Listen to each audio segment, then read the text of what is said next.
Charting Toward Intimacy covers mature topics. Listener discretion is advised. This is an incredibly special episode that I have to share with you. This summer, I got the amazing opportunity to be on a coaching call with a woman. She shared with me an incredible story of God's providence in her own marriage and sex life, and I got her permission to share this story with you. I'm actually going to be reading her story with names changed for her own privacy. But these are her words. There is something in here for you. Even if your sex life is incredible right now, I know that there is something in this story for you. So let's get started. Welcome to Charting Toward Intimacy, the sex and intimacy podcast for Catholic women. My name is Ellen Holloway. I am a Catholic speaker and coach who specializes in sex and marital intimacy, and I am on a mission to help you actually enjoy and desire good, holy sex with your spouse. As I mentioned in the intro, I am going to actually be reading this story, and again, the names in this story have been changed for privacy's sake. Hi. My name is Victoria. I am almost 50 years old. Last month, my husband and I celebrated our 28th wedding anniversary. We have 6 children, 4 sons and 2 daughters. The oldest is 20 and the youngest is 10. For the last 2 years, I have been studying sex, which led me to your ministry and this podcast. I would love to tell you about my experience that led me to this study. It is a story of faith and healing. I was raised in a Catholic home. My mom was in the choir. Dad was an usher. I volunteered at church. I was never molested, abused, or raped, but I did have a habit of masturbation from a young age. I do not remember being shamed for it, just redirected to a different activity. If anything, my parents looked annoyed, not disgusted. As a teen, when I saw a sex scene in a movie, or when I heard others talk about sex, like in the lunchroom or on the school bus, I thought a woman was supposed to orgasm from her vagina. And I know mine didn't work like that. I figured God made me different. Not that there was anything wrong with me, just that God had made me different than any other girl. Different in that I had this special spot that felt really good. Until the age of 18, I thought I was the only girl with a clitoris. Although at the time, I did not know the name for it. I had sex as a senior in high school. I believe I was seeking attention and love. Not a ton, but it was with 2 guys. I believed if they liked me a little, sex would make them like me a lot. And I wanted to be wanted. Of course, it seemed to have the opposite effect. When my mother read my diary and found out I was having sex, she offered to help me get birth control. But I told her I had already gone with a friend to a free clinic and got some. She seemed proud of me. Then she told me a few things about sex that I thought were wrong for sure. Like most teens, I thought my parents didn't know anything. She said sex is best when you're comfortable enough to laugh during it. I graduated high school and decided to forget about dating for a while. With the last 2 guys, I just felt used. But a month later, at my best friend's graduation party, a man who graduated 4 years earlier noticed me. He said it was the twinkle in my eye and the smile on my face that drew him to me. We were set up by our mutual friends and we went on our first date. Our hands touched briefly over the table at a restaurant, and it felt like I had been hit by lightning. I felt a shock from the top of my head to the tips of my toes. I felt more electricity and power in that second than I did with the other guys I was completely naked with. And I thought, wow. I took it as a sign that this was the man God had for me. We talked for hours like we had known each other our whole lives. And as I listened to him talk about his family and friends on that first date, I was overwhelmed by this desire to be loved the way he loved. I went home and told my mother I was going to marry him. And I did 3 years later. My plan was to not have sex right away this time, but to wait to get to know each other without complicating things. I wanted to be sure he really liked me. But neither of us were virgins, and we were not very good at setting boundaries. And in the heat of the moment, we made love. And after we did, I felt like I could not go back or say no. It was not anything he said or did. It was my belief that one of the worst things I could be was a tease, and a tease would give or dangle sex, then withhold it. Since we were having sex regularly, I showed him how to help me have an orgasm. Not with my words, but guiding him. And before we were dating for a year, I had quit my habit of masturbation. I wanted to know everything about him, and I wanted him to know everything about me. And I had a habit I was embarrassed of. So I had two choices: to hide it from him or change it. It was not easy, but I gave it up. In our dating time, I brought up the topic of pornography and asked him about it. He said he had seen it, but denied using it and said it did not interest him. On our 1-year anniversary of dating, he asked me to marry him, and I said yes. Between our engagement and wedding, he came clean and admitted to using porn. I said I did not want it to be a part of my marriage, and he agreed. He said it would not be a problem or an issue. After he told me, I did stop wearing my engagement ring for a few days. I didn't break up with him, I just wanted some time to think. I talked to my mother, and she said not to worry about it. It didn't mean anything. As she said, they all do it. And I decided because we loved each other, we could fix anything together. And I put my ring back on. This was before home internet. At the time, porn was usually magazines. And true to his word, he never did bring those into the home we shared. We were married in 1996, and life is stressful with jobs and mortgages, and we learned how to blend two lives into one. With the invention of home internet, there was a multitude of new temptations, and my husband became entangled in the chains of it. I cannot remember the first time I discovered it and we fought, but it would come up regularly. Sometimes during a fight, he would say I was the problem. If I would just do this or that, he would not use porn. Sometimes the thing that hurt the worst was not even the words he would say during a fight. It was the look on his face when he said them. It would be a look of complete indifference for the pain his actions and words caused me. I do not know when I started this, but I found a way to keep my distance. I could be physically intimate with my husband, but never let him in mentally or emotionally or spiritually. We never prayed together. I felt like that would have been more intimate than I was willing to be. Porn has a way of making a wife feel like she is less than, like she is not enough. And I learned to have sex with my husband without ever letting him see my naked body, because I could never compete with those other women. One of the worst parts of being married to someone with porn use has to be the lies. They made me feel like I had no bearings on reality. I never knew what to trust. It was like I could not distinguish between up or down. Nothing made sense.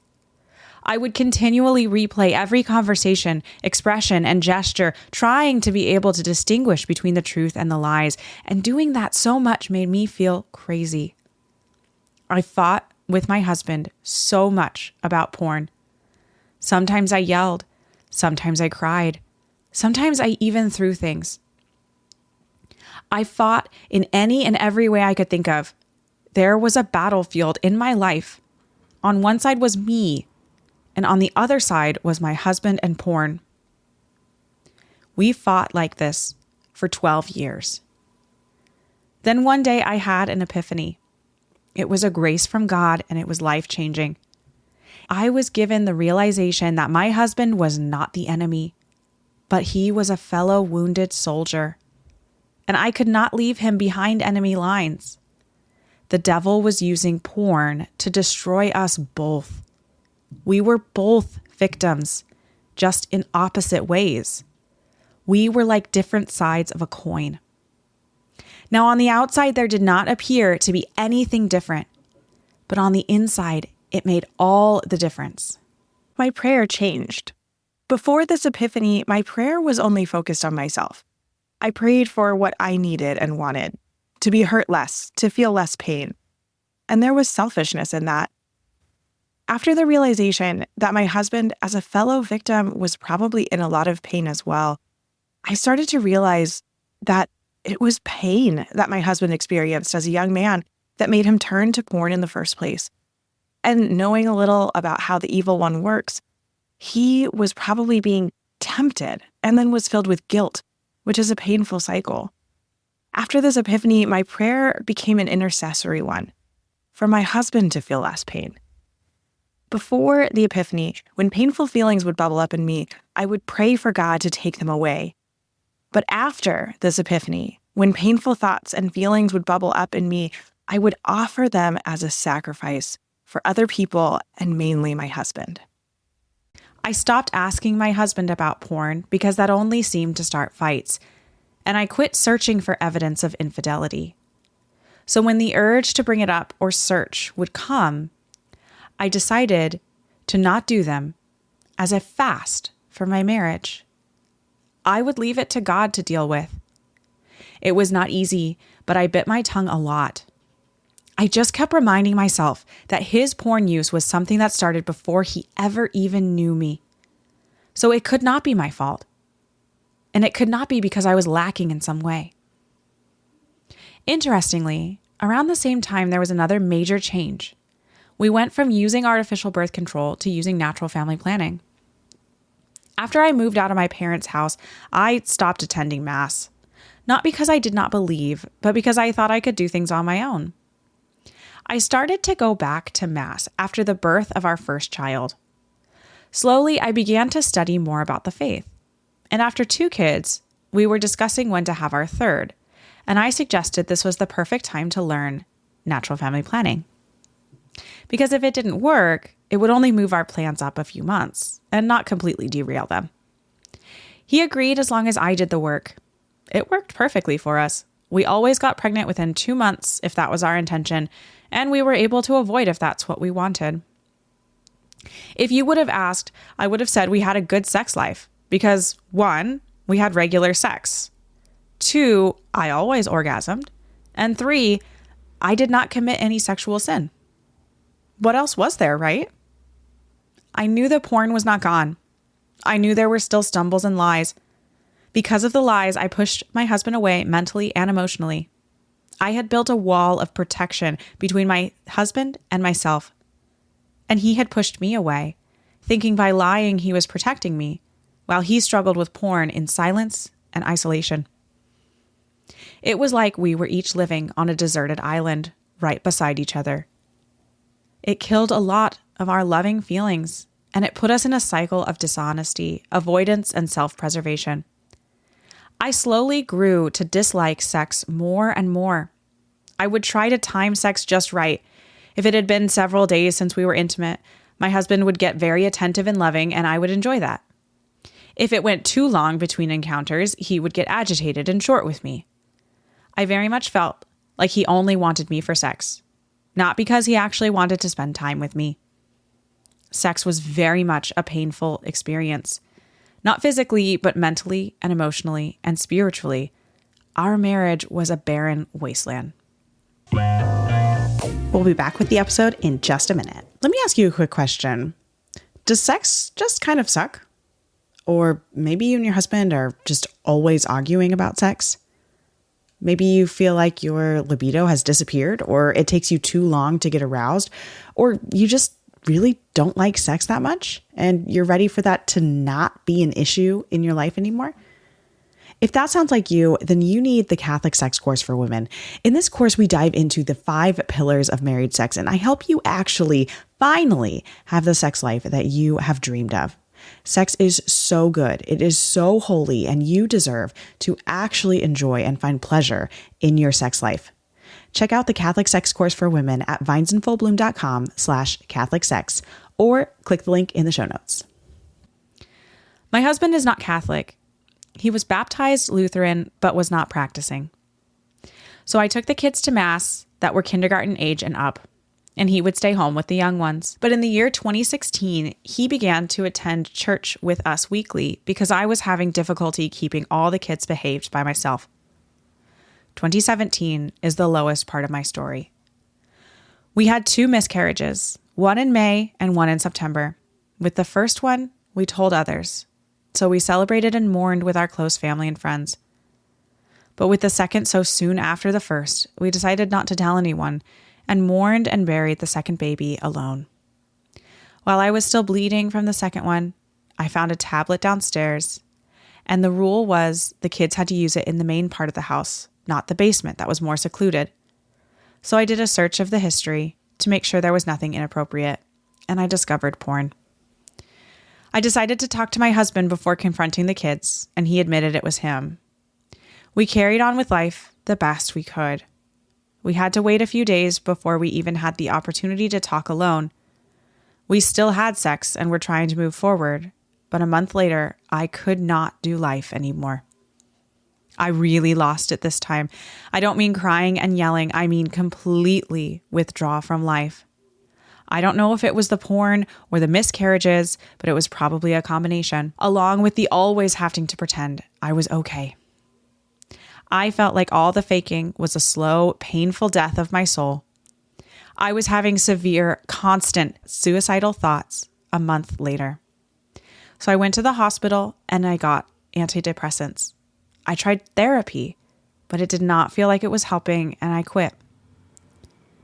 I do not have a history of depression, but my mother did. So I know what to do when things get really bad. After I started the medication, I told my husband. I did not want to hurt him, but I needed to take a break from sex. I just wanted time to heal. For the first time, instead of yelling or crying, I talked openly, calmly, and honestly. I told him not to initiate or complain about the lack of sex, but just to assume it would not happen until further notice. And I have to say, he respected my wishes, and he was loving in non-sexual ways. Him being so considerate of my requests helped a lot in my healing. I remember at one time talking to a girlfriend and admitting our struggles. And I told her that if I could go back in time and change one decision I made in my life, I would go back to my wedding day and tell my younger self not to marry him, because the path was too painful. The sad thing was that would mean I would never have had my children. If you put the weight of the joy of my children on a scale against the weight of the pain of a marriage laced with porn, it was not even close. I would have rather been alone and childless to escape the pain. After about 9 months of abstinence, I told him I was open to being sexually intimate again, but only at times that we planned it. I could not face it just coming up. At this point, more than any other point of our relationship, I hated sex. It became a chore. Not only a chore, but one of my most hated chores. The only chore that I thought was worse than sex was dishes. At this point, we had sex about once every 2 weeks, when all our kids were at their grandmother's house for an afternoon. And I would start praying a few days before for our marriage and asking God to help me love my husband, because I did not want to lay naked with this man that I could not trust. I would ask God to help me to not withhold myself from my husband out of pride or fear.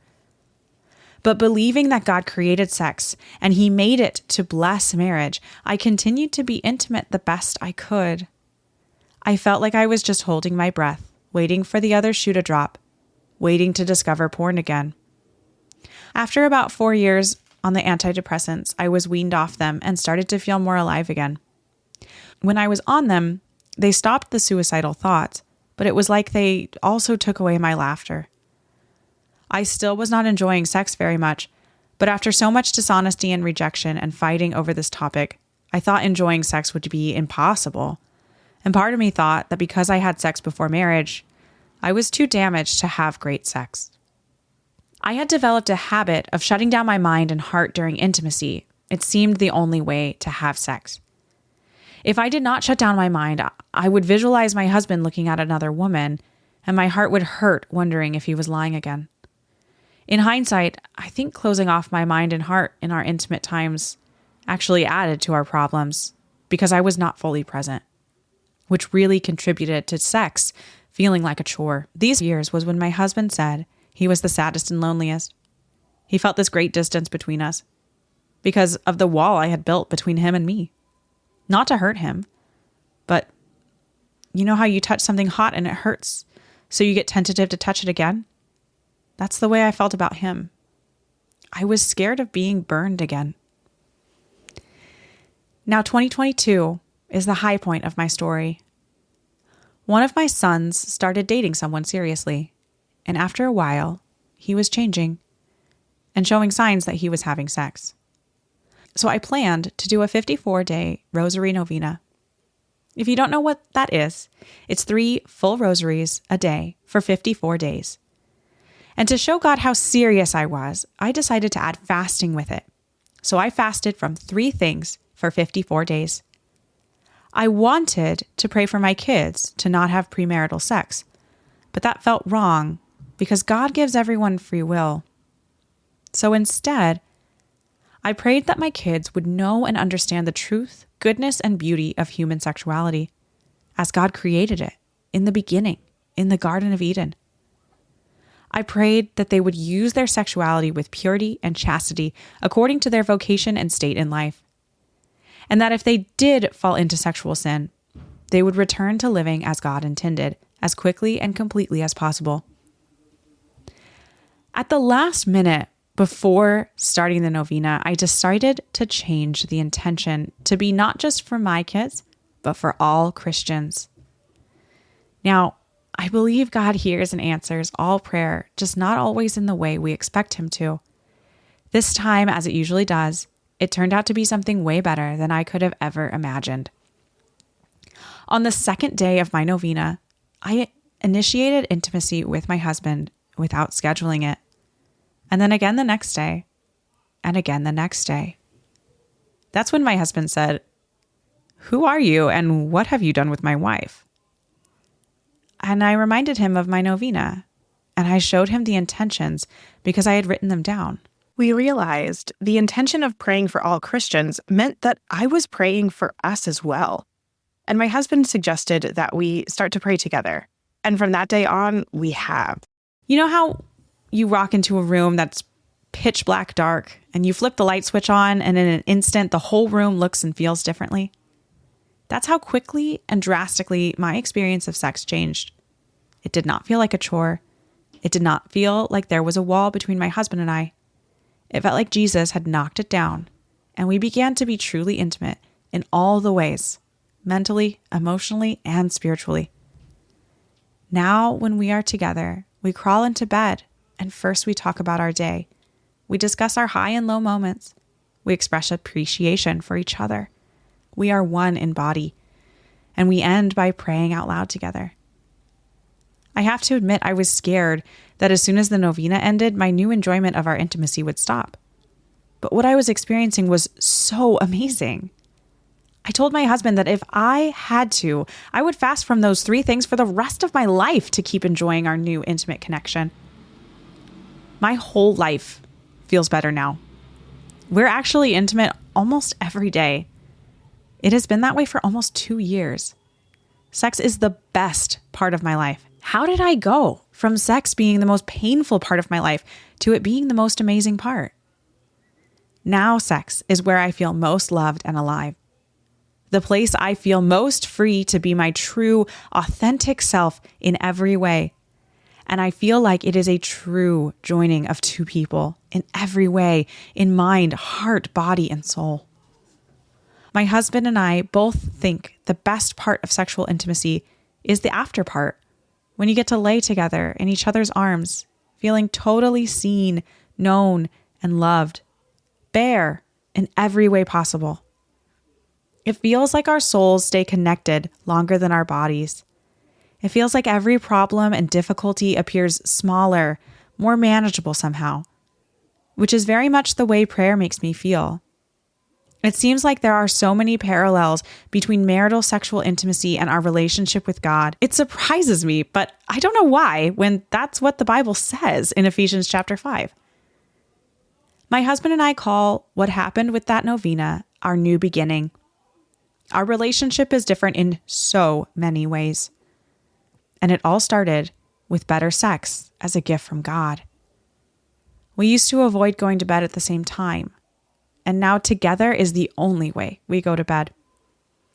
When sex was a chore for me, when I hated the thought of it, I would have never read a book about sex or listened to a podcast.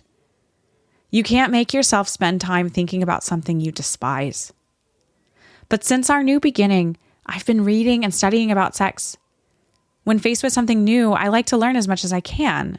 I feel it helps me make sense of things. So I've been reading. And I want to learn so I can prevent myself from sliding back into my old attitude and experience of sex. And I want to help my daughters to not wind up like I did.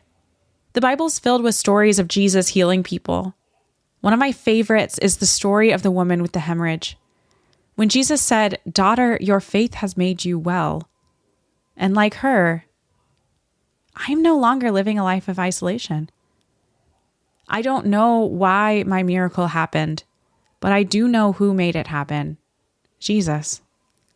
My husband is now my best friend and my greatest human source of comfort and strength. Most of the time, I am beyond grateful for my miracle.